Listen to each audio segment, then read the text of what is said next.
Thank you. This was going to be a concert of many comedians on the steps here, but it was canceled for the obvious, all too obvious reason.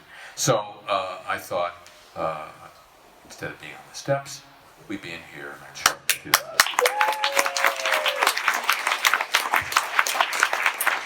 Close your eyes if you like and envision somebody yellow. Excuse me, Mr. Burns.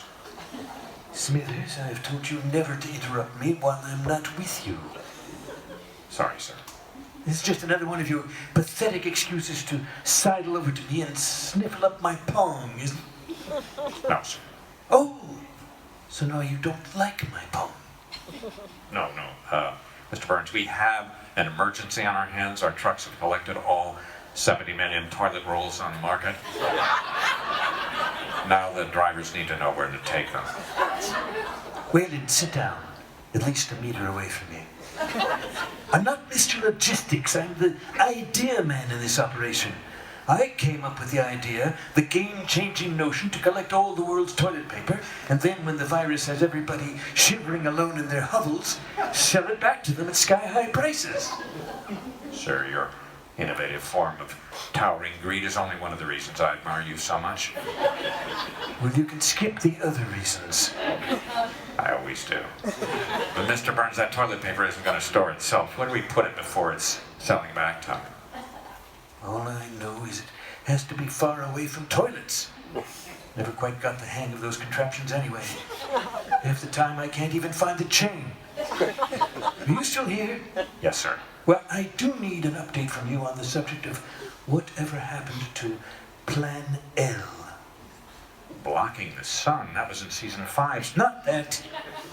How are we doing with the second phase of Operation Burn Australia Down?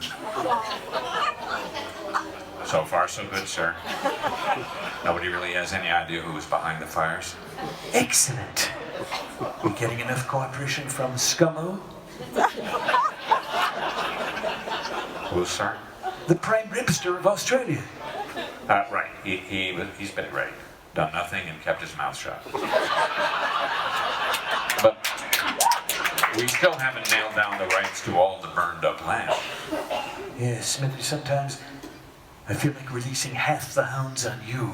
Of course, it would be a lot easier if I had remembered to give them names.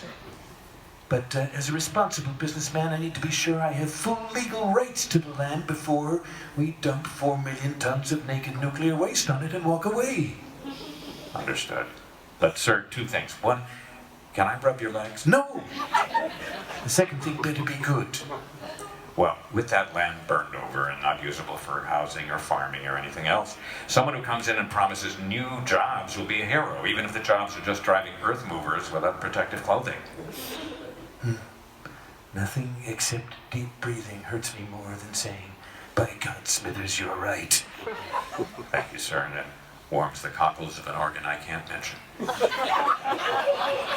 Oh, and to gain goodwill among the unwashed locals, we can hold some kind of gin-cracked lottery for the workers, and the winner gets protective clothing.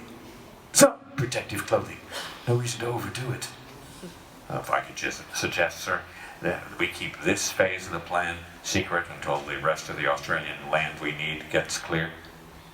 Is that okay with Scummo? You mean Scummo? Yeah, him too.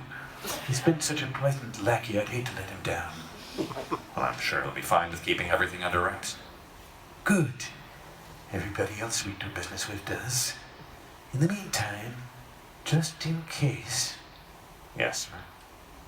I'm going to go name the hounds.